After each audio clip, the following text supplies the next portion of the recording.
안녕하세요. 결혼한 지 1년 된 30대 초반의 여성입니다. 저와 남편은 회사 계열사 모임에서 알게 된 사이입니다. 언젠가 업무상 필요할지도 모른다는 이유로 서로 연락처를 교환한 게 계기가 되어 좋은 오빠 동생으로 몇 년을 알고 지냈어요. 그러다 2년 전부터 본격적으로 사귀기 시작했고 작년 말에 부부의 연을 맺게 되었지요. 결혼할 때 양가 어른들에게 손 벌리지 않고 결혼했습니다. 솔직히 안 벌리려고 안 벌린 건 아니에요. 시댁에서 저를 탐탁치 않아 하셨어요. 별다른 이유가 있었던 건 아니고 저희 부모님이 분식집을 운영하시는 게 마음에 차지 않으신다더군요. 애들 코 묻은 돈 받는 장사하는 사돈이라니 어디 가서 말하기도 부끄럽다면서 저희 부모님을 노골적으로 무시하셨습니다. 그런 시부모님이 미워서 결혼 안 하려고도 했었는데 남편이 저 없으면 죽는다고 하도 매달려서 하게 된 결혼이었습니다. 친정부모님은 괜히 당신들 때문에 제가 미움을 받는다면서 얼마 정도 해가면 제가 예쁨을 받을 수 있을지 고민하셨고 그런 부모님의 모습을 보니 오기가 생기더라고요. 그래서 해주신다는 친정부모님을 만류하고 아무것도 안 해갔습니다. 시댁에서도 반대하는 결혼을 꾸역꾸역 한다면서 아무것도 안 해주셨고요. 남편은 당시 모아둔 돈이 5천 정도 있었는데 저보다 4살이 많았던 것을 감안하면 그다지 많이 모아둔 것은 아니었습니다. 저는 8천 정도 모아둔 상황이었고요. 제가 3천을 더 해갔지만 손해라는 생각은 안 했습니다. 그저 남편과 제가 힘을 합쳐 전셋집이라도 하나 구할 수 있으니 다행이다 싶었습니다. 게다가 저나 남편이나 좋은 회사에 다니고 있었기에 둘의 앞날에 대한 걱정은 그다지 크지 않았네요.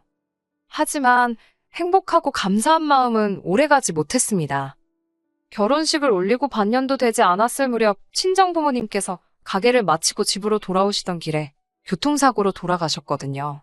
지금도 그 일만 생각하면 가슴이 미어집니다. 사고가 났던 그날도 친정 부모님께서는 분식집 장사를 마치시고 집으로 돌아오는 길이셨어요. 분식집에서 집까지는 걸어서 30분, 오토바이로는 10분 정도 걸립니다. 제가 알기로는 평소에는 두 분이 산책 삼아 걸어서 다니셨는데 그날은 많이 피곤하셨던 모양이에요. 아버지께서는 평소 근거리 배달용으로 쓰시던 오토바이를 타셨더라고요. 뒤에는 어머니를 태우시고요. 문제는 하필 그날따라 비가 많이 내렸고 음주운전 차량은 저희 아버지의 오토바이를 보지 못했답니다. 그렇게 두 분이 세상을 떠나셨어요. 이후로 한동안 시간이 어떻게 흘러가는지도 모를 만큼 저는 슬픔에 짓눌려 살았습니다. 그런 와중에 하루는 어머님께서 연락도 없이 집에 찾아오셨어요. 오시자마자 어머니께서 하신 말씀은 집안꼴이 이게 뭐냐는 거였습니다. 냉장고를 열어보시고는 당신 아들이 좋아하는 반찬은 하나도 없다면서 혀를 차시더라고요. 살아있을 때 잘해야지 죽고 나서 울면 누가 알아주냐입니다. 뿐만 아니라 저를 힐끗 보시더니 왜 이렇게 퍼졌냐면서 관리 좀 하라셨어요. 당신 아들이 하루 종일 일하고 집에 와서 기껏 돼지마냥 늘어져 있는 저를 봐야겠냐면서요. 어머님의 새치어로 아주 난도질을 당한 기분이었습니다. 제 속마음을 아시는지 모르시는지 집안 곳곳을 휘젓고 다니시며 잔소리를 퍼붓던 어머님께서는 마침내 소파에 앉으시더니 너네 부모가 네 앞으로 뭐 남겨준 건 없냐셨어요. 솔직히 부모님이 돌아가신 뒤 그 슬픔이 너무 커서 재산이라던가 그런 건 생각도 못하고 있었는데 어머님이 그런 질문을 하시니 정신이 번쩍 들더군요. 확인해보지 않았다고 하니까 겨우 분식집에서 벌면 얼마나 벌었겠냐고 가서 빚이나 없는지 확인해 보랍니다. 그러면서 덧붙이시기를 빚이 있으면 갚든 포기를 하든 네가 알아서 하되 남편이나 당신한테 피해는 주지 말라고요. 그건 저희 부모님이 만드신 거니까 제가 알아서 해야 하는 거라고 신신당부를 하시면서요.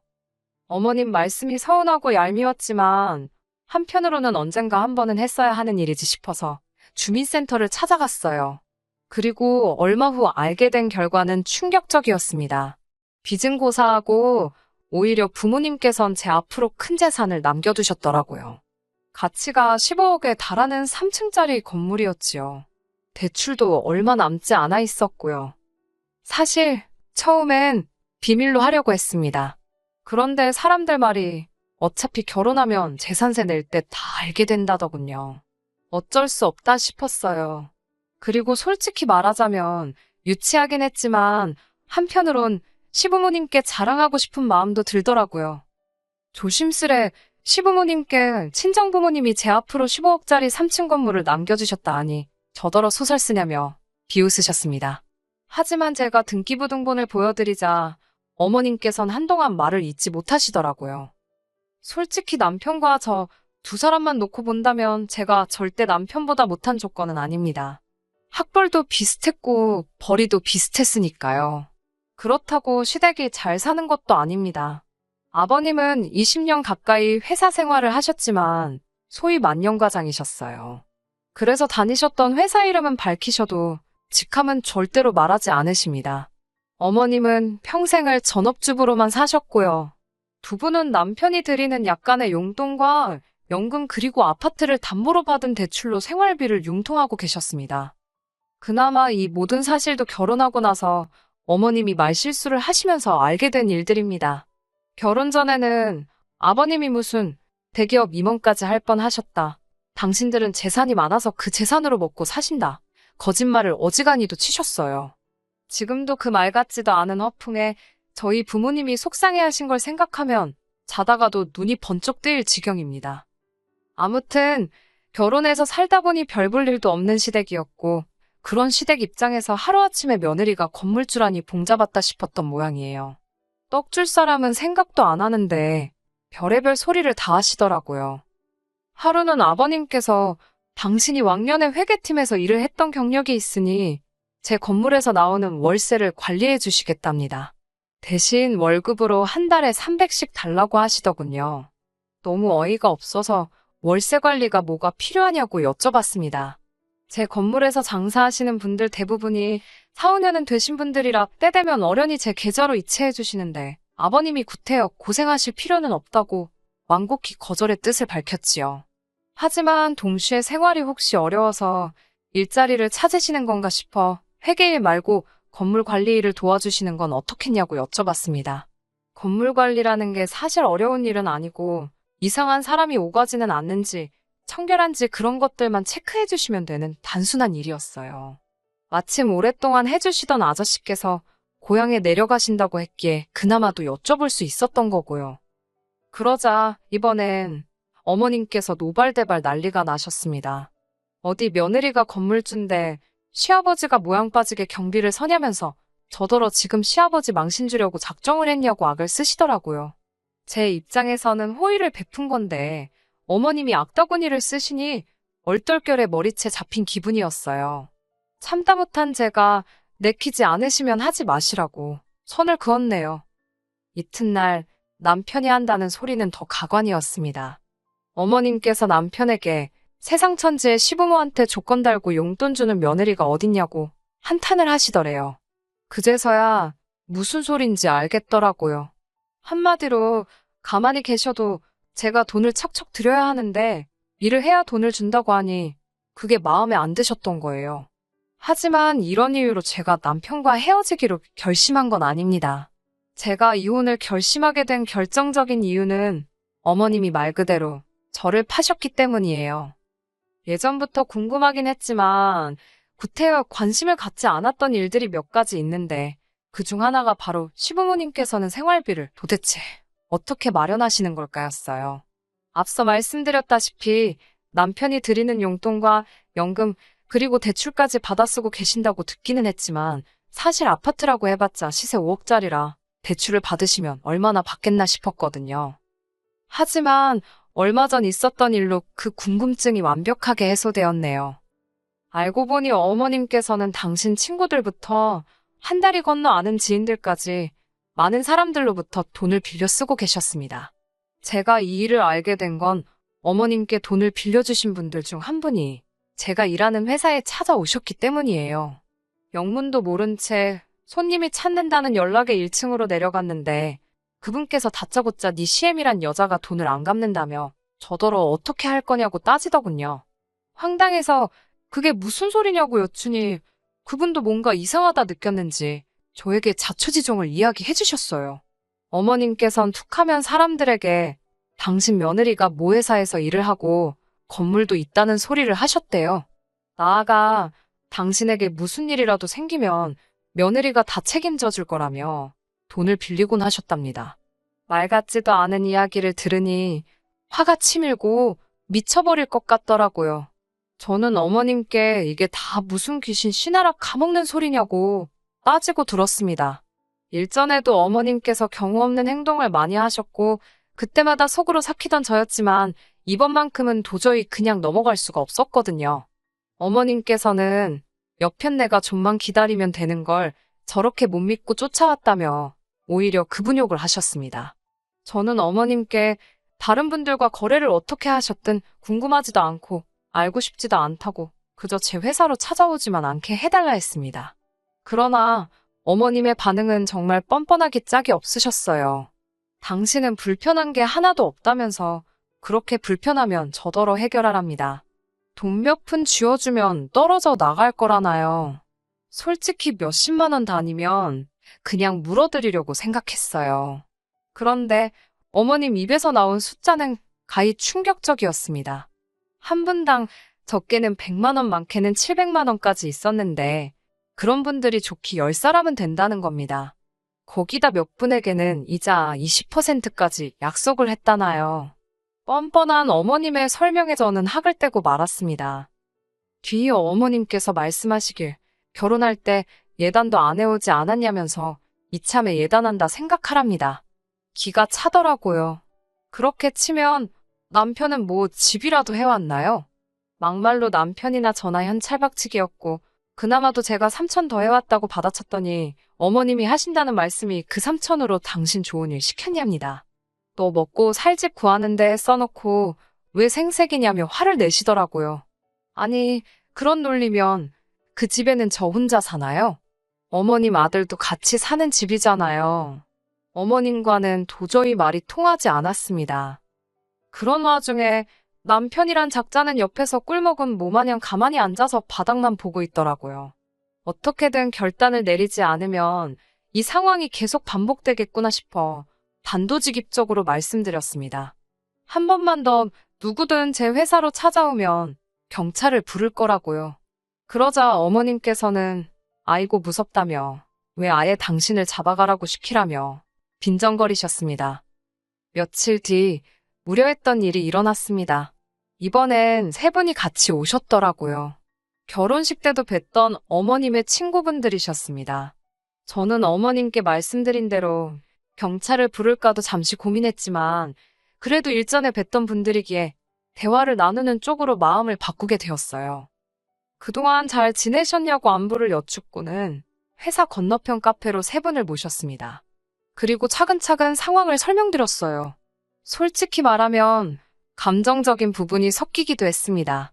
어머님이 저희 부모님을 무시하면서 결혼을 반대했던 일과 저희 부모님이 돌아가시면서 저에게 유산으로 건물을 남겨주셨다는 이야기를 할 때는 저도 모르게 눈물을 보였거든요.